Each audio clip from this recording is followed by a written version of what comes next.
नमस्कार, आप देख रहे हैं न्यूज इंडिया। आपके साथ मैं हूं अभिषेक। बड़ी खबर इस वक्त की आपको बता दें, दिल्ली से थोड़ी देर में होगी एनसीसीएसए की पहली बैठक। अरविंद केजरीवाल ने मुख्यमंत्री आवास पर यह बैठक बुलाई है। National Capital Civil Service Authority की यह बैठक होगी। एक अधिकारी के खिलाफ अनुशासनात्मक कार्रवाई को लेकर चर्चा होगी। अधिकारी के खिलाफ अनुशासनात्मक कार्रवाई होगी। तो यह बड़ी खबर आपको बता रहे हैं। यह पहली बैठक दिल्ली के मुख्यमंत्री अरविंद केजरीवाल ने बुलाई है, जो अब से कुछ देर बाद ही यह बैठक शुरू होने वाली है। तो यह बड़ी जानकारी इस वक्त की आपको दे रहे हैं।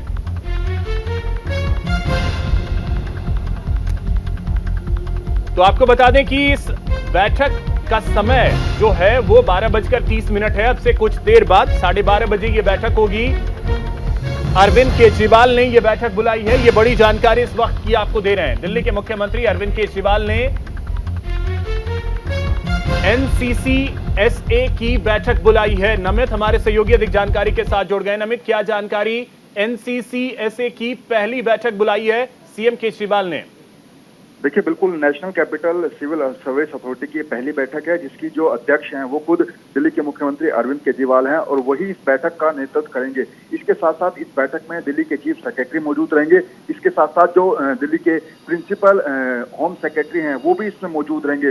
सीधे तौर पर इस बैठक के अंदर एक अधिकारी के खिलाफ जो अनुशासनात्मक कार्रवाई थी उसको लेकर चर्चा होनी है, क्योंकि आपको भी पता है कि दिल्ली सरकार और जो दिल्ली के अधिकारी हैं उनके बीच में तकरार लगातार बढ़ती जा रही है। पिछले कई दिनों में हमने कई ऐसे मामले देखे हैं जिसको लेकर अधिकारियों और दिल्ली सरकार के बीच तनाव रहता है। वो जो तनाव है उसी को लेकर चर्चा होगी और कई ऐसे जो बड़े फैसले हैं वो इस मीटिंग के अंदर लिए जा सकते हैं। चलिए, बहुत शुक्रिया नमित आपका तमाम जानकारी के लिए।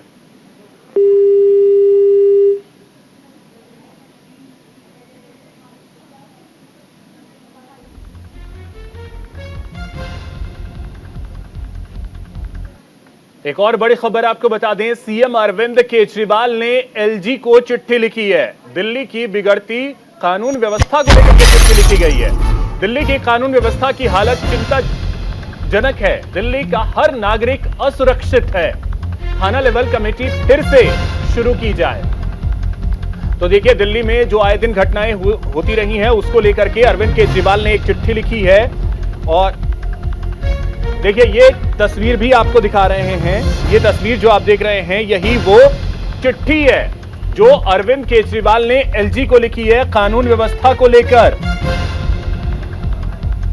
ये बड़ी जानकारी इस वक्त की आपको दे रहे हैं। दिल्ली के मुख्यमंत्री अरविंद केजरीवाल ने एक चिट्ठी लिखी है एलजी को, जिसमें दिल्ली के कानून व्यवस्था का जिक्र किया गया है। उन्होंने कहा कि दिल्ली का हर नागरिक असुरक्षित है। थाना लेवल कमेटी फिर से शुरू की जाए।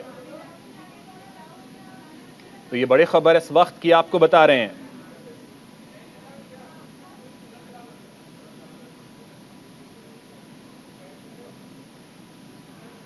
तो ये देखिए, चिट्ठी दिल्ली के मुख्यमंत्री अरविंद केजरीवाल ने एलजी को लिखी है कानून व्यवस्था को लेकर।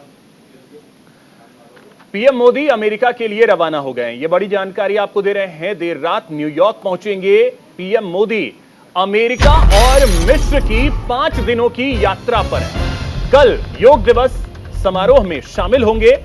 अमेरिका संसद के संयुक्त सत्र को भी संबोधित करेंगे। तस्वीर हम आपको आज सुबह की दिखा रहे हैं, जब प्रधानमंत्री नरेंद्र मोदी न्यूयॉर्क के लिए रवाना हुए। पीएम मोदी ने कहा है कि भारत अमेरिका के संबंध बहुआयामी हैं। व्यापार, तकनीक के क्षेत्र में रिश्ते मजबूत होंगे। यात्रा से दोनों देशों के रिश्ते मजबूत होंगे। यह बड़ी जानकारी इस वक्त की आपको दे रहे हैं। पीएम मोदी अमेरिका के लिए रवाना हो चुके हैं। वहीं दूसरी जो तस्वीर है वो अमेरिका की है, जहां आपको बता दें कि प्रधानमंत्री के स्वागत को लेकर तैयारियां जो हैं बड़े जोर शोर से की गई हैं। ये तस्वीरें आप देख सकते हैं।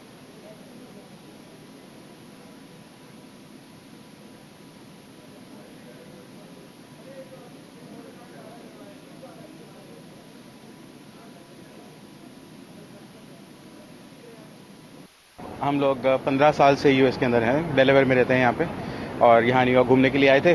पता चला कि मोदी जी आ रहे हैं यहाँ पे, और आज योगा डे का भी कुछ सेलिब्रेशन हो रहा है, तो हमने कहा नीचे देख कर आते हैं क्या चल रहा है। देखिए बहुत बहुत अच्छा है, क्योंकि काफ़ी सालों से वो लोग प्रधानमंत्री ने पूरे विश्व में ही अपने इंडिया को वर्ल्ड मैप पे डाला है, बहुत ज़्यादा कोशिश करी और योगा को मतलब एक पूरा वर्ल्ड नो नेम बनाया है, तो I think it's very good. Yoga तो हम लोग बहुत ज़्यादा फॉलो करते हैं, क्योंकि हम लोग एक्सरसाइज में बहुत ज़्यादा हैं। और जब से मोदी जी प्राइम मिनिस्टर बने हैं, तब से तो यहाँ यूएस में योगा को जाना गया है, मतलब सब लोग योगा जान गए हैं अब। और बहुत अच्छा, हम तो चाहते हैं हर बार मोदी सरकार आए। मैं इंडिया से यहाँ पे विजिट करने आई हूँ और मुझे प्राइम मिनिस्टर जो है बहुत अच्छे लगते हैं एंड जिस तरीके से उन्होंने योगा को प्रमोट किया है मुझे बहुत अच्छा लगता है। My name is Hriday Bhatia. I love USA and India and President Modi and I'm so excited for it to come to America. एक और बड़ी खबर आपको बता दें, लोकसभा चुनाव को लेकर बीजेपी अब एक्टिव हो गई है। बीजेपी में परफॉर्मेंस के आधार पर टिकट मिलेगा। बीजेपी सांसदों को अपने कामकाज का ब्यौरा देना होगा। महासंपर्क अभियान के जरिए सांसदों का रिपोर्ट कार्ड तैयार कर रही है बीजेपी। तो ये बड़ी जानकारी आपको दे रहे हैं। बीजेपी 2024 लोकसभा चुनाव से पहले अब एक्टिव हो गई है और आपको बता दें कि सांसदों को टिकट अगर लेना है तो अपने परफॉर्मेंस को सुधारना होगा।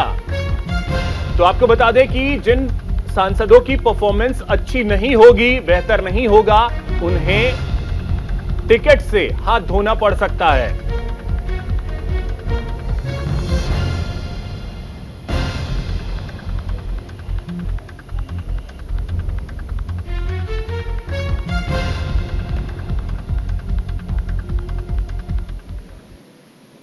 चलिए अब रुक करते हैं अगली खबर की ओर। बात करेंगे बिहार के गोपालगंज की। गोपालगंज से इस वक्त की बड़ी खबर, पुलिस ने 4 ठगों को गिरफ्तार किया है। चोरी की गई एक गाड़ी और 5 मोबाइल बरामद किए गए हैं। फर्जी पुलिस बनकर गाड़ियों से वसूली किया करते थे।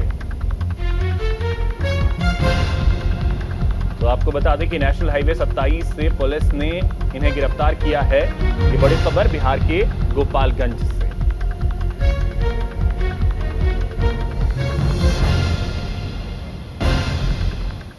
वहीं एक और बड़ी खबर है, बहादुरगढ़ में मालगाड़ी डीरेल हो गई। मालगाड़ी का एक डिब्बा पटरी से उतर गया। दिल्ली से रोहतक जा रही थी ये मालगाड़ी। तो बहादुरगढ़ में मालगाड़ी डीरेल हुई और एक डिब्बा जो है वो पटरी से उतर गया।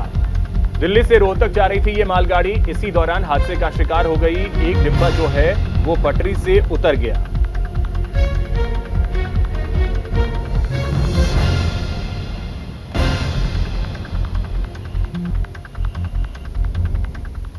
अंतर्राष्ट्रीय योग दिवस से ठीक एक दिन पहले पंजाब में सीएम दी योगशाला के दूसरे चरण की शुरुआत कर दी गई है। खुद मुख्यमंत्री भगवंत मान ने योग के प्रति लोगों को जागरूक करने के लिए इस मुहिम की शुरुआत की है। सीएम मान जालंधर में योगशाला कार्यक्रम में शामिल हुए और लोगों को योग के महत्व और मौजूदा समय में इसकी जरूरतों पर प्रकाश डाला। इस दौरान मंत्री बलकार सिंह, सांसद राघव चड्ढा सहित कई नेताओं ने योग किया।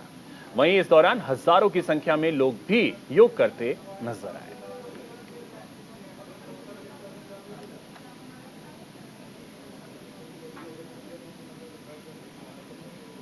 रुक करते हैं अगली खबर की ओर। योगी आदित्यनाथ आज से 4 दिवसीय गोरखपुर दौरे पर हैं।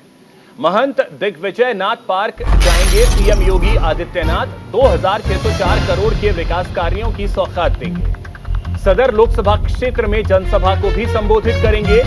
अंतर्राष्ट्रीय योग दिवस के कार्यक्रम में भी भाग लेंगे। 22 जून को चंपा देवी पार्क जाएंगे सीएम योगी आदित्यनाथ और 1500 नवविवाहित जोड़ों को आशीर्वाद देंगे। समाज कल्याण विभाग की तरफ से विवाह कार्यक्रम का आयोजन किया जा रहा है। और आपको बता दें, मुख्यमंत्री योगी आदित्यनाथ जाएंगे और करीब 1500 नवविवाहित जोड़ों को आशीर्वाद देंगे।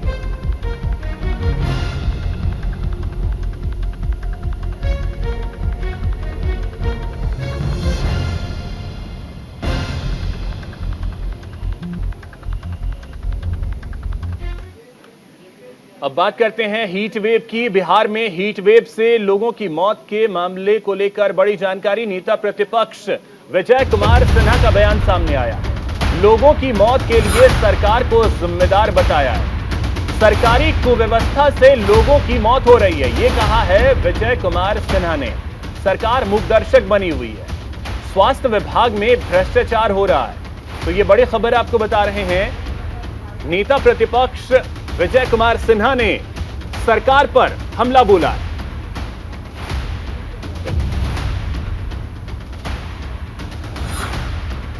अरबों रुपया स्वास्थ्य विभाग के अंदर खुलकर कमीशन खोरी का भेंट पूरी व्यवस्था चढ़ गई है और इसके कारण स्वास्थ्य व्यवस्था एकदम चरमराया हुआ है। सिर्फ आई वास के लिए स्वास्थ्य मंत्री जी हॉस्पिटल जाते हैं, कौन सुनेगा? जिससे तहसीलदारी हो गई है वो आपकी बात क्यों सुनेगा? क्योंकि वो पैसा देकर है, आपका हिम्मत नहीं है किसी को हटाने का। इसका जांच होनी चाहिए, उच्च स्तरीय जांच होनी चाहिए, लेकिन न सीबीआई से जांच कराएंगे, न हाईकोर्ट के सिटिंग जज से जांच कराएंगे, क्योंकि एक भ्रष्ट और कमीशन खोर सरकार कभी जांच नहीं कराएंगे। वो कमीशन के चक्कर में पूरे विभाग को गिरवी रख दिए हैं। और चलिए समय आपको लिए चलते हैं बीजेपी की प्रेस कॉन्फ्रेंस में, जहां सुधांशु त्रिवेदी एक प्रेस कॉन्फ्रेंस कर रहे हैं। कहता हूं कि बहुत बार ये हो गया, अनाप शनाप के उदाहरण देकर वीर सावरकर जी का अपमान करना और महात्मा गांधी जी की दुखद हत्या के साथ उन्हें जोड़ने का प्रयास करना। तो यदि उन्होंने किताब कोट की है तो मैं भी किताब कोट करके बोल रहा हूं। एक बड़े लेखक हुए मनोहर मालगांवकर, जिन्होंने किताब लिखी the man who killed Gandhi in 1978, और उनका कोई संघ से कोई कनेक्शन नहीं था। उस किताब में वो लिखते हैं कि जब गांधी जी की हत्या संबंधी मुकदमा चल रहा था तो उनके वकील एमबी पोपटकर साहब को डॉक्टर अंबेडकर फोन करते हैं और मिलने के लिए बुलाते हैं। और उस किताब में लिखा है, मैं नहीं कह रहा हूं, कि डॉक्टर अंबेडकर को कोट करते हुए वो लिख रहे हैं कि डॉक्टर अंबेडकर का कहना है कि आपके क्लाइंट सावरकर पर कोई केस नहीं बनता। फिर भी उसको लेकर जबरदस्ती उन्हें फंसाने का प्रयास किया जा रहा है और कैबिनेट के तमाम सदस्य इससे नाराज हैं। मैं फिर कोट कर रहा हूं, यह हमारा वक्तव्य नहीं है, भाजपा संघ का वक्तव्य नहीं है, या मनोहर मालगांवकर ने अपनी किताब में कोट किया और वो कोई उस प्रकार के राइटर के थ्रू नहीं है जिसका जयराम रमेश जी उल्लेख कर रहे थे। और सावरकर जी छूट गए। अब मैं पूछना चाहता हूं कांग्रेस से, शायद आप में से बहुत से लोगों को, आज की युवा पीढ़ी को न याद हो कि लाल किले में मुकदमे में निर्णय होने के बाद भी अंतिम निर्णय उस अदालत में नहीं हुआ।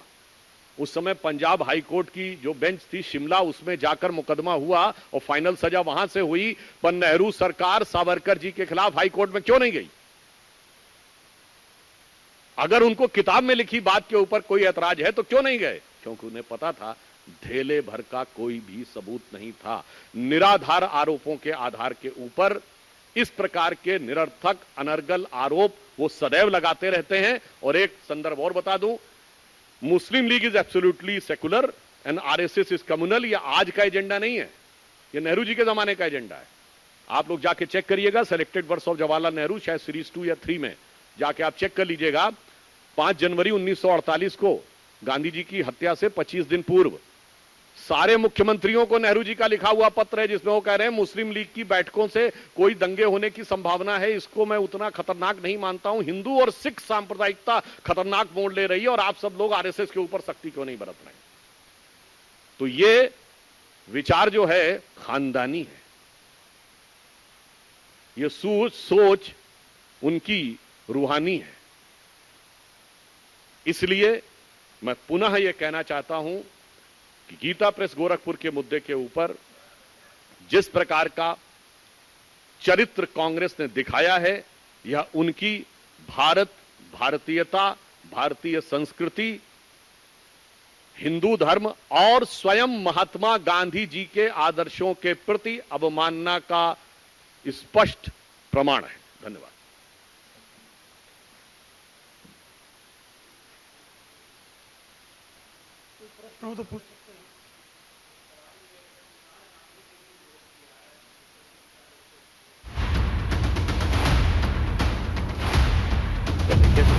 त्रिवेदी को आप सुन रहे थे, जहां उन्होंने कांग्रेस पर हमला बोला है।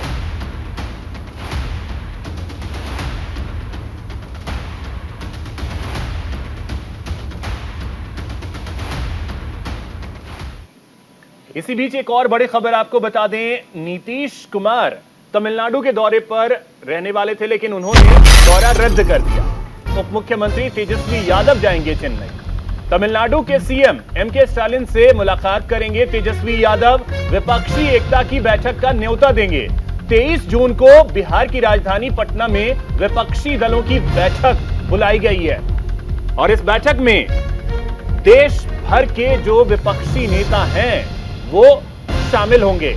अलग अलग पार्टियों से नेता पहुंचेंगे इस बैठक में शामिल होने के लिए और इस बैठक में शामिल होने के लिए न्योता देने जा रहे हैं तेजस्वी यादव एमके स्टालिन को। तमिलनाडु के मुख्यमंत्री एमके स्टालिन को न्योता देंगे 23 जून को पटना में होने वाली बैठक के लिए।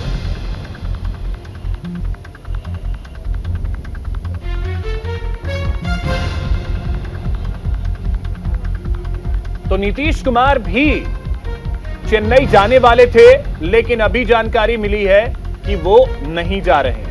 ये बड़ी खबर आपको बता रहे हैं। अब देखिए, विपक्षी एकता की बैठक जो है वो पटना में हो रही है, लेकिन उससे पहले एक बड़ा झटका लगा है महागठबंधन को।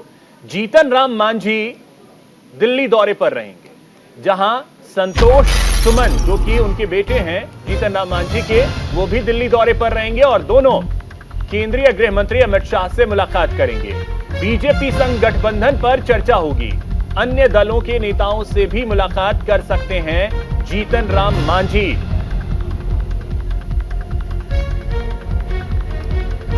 तो देखिए, बिहार में नीतीश कुमार लगातार ये प्रयास कर रहे हैं कि तमाम विपक्षी पार्टी एक साथ आए, लेकिन उससे पहले महागठबंधन को झटका ये लगा कि जीतन राम मांझी ने महागठबंधन से दूरी बना ली।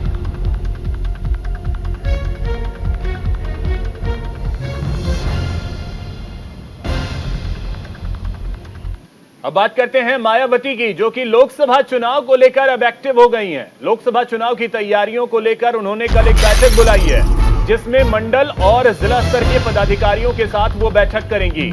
बैठक में लोकसभा चुनाव की तैयारियों को लेकर मंथन होगा। तो ये बड़ी खबर आपको बता रहे हैं, मायावती बसपा सुप्रीमो अब 2024 इलेक्शन को लेकर एक्टिव नजर आ रही हैं।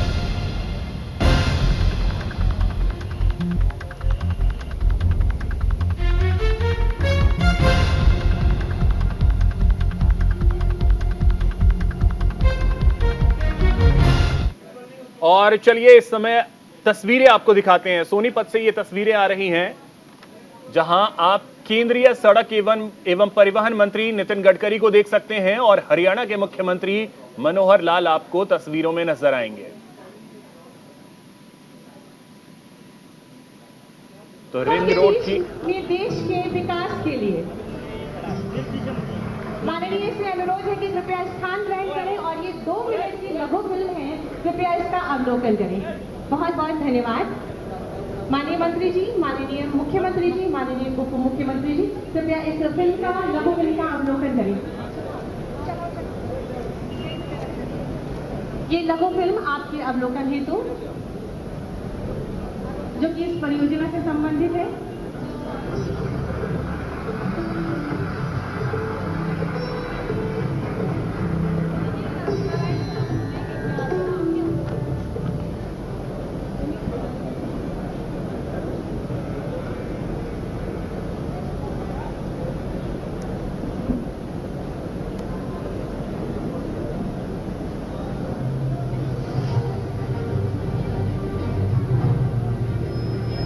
की अहम कड़ी है सड़क। गांव से शहर को जोड़ती है सड़क।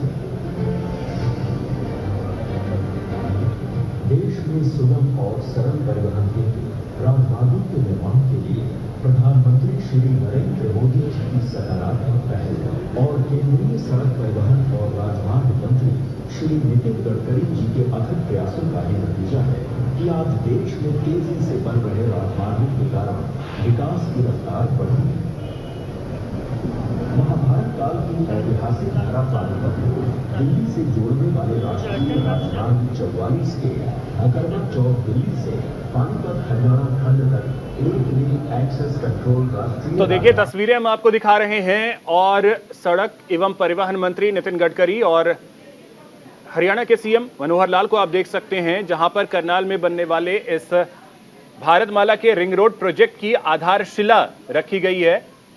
और आपको बता दें कि प्रोजेक्ट के बनने की वजह से जिले का विकास जो है वो काफी तेज गति से होगा। करीब 1700 करोड़ रुपए की लागत से इसका निर्माण करवाया जा रहा है। और आपको बता दें कि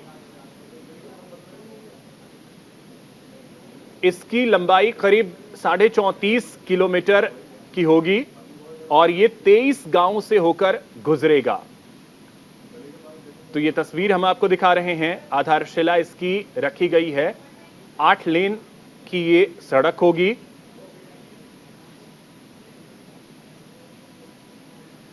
तो इसी के साथ इस बुलेटिन में इतना ही। नमस्कार।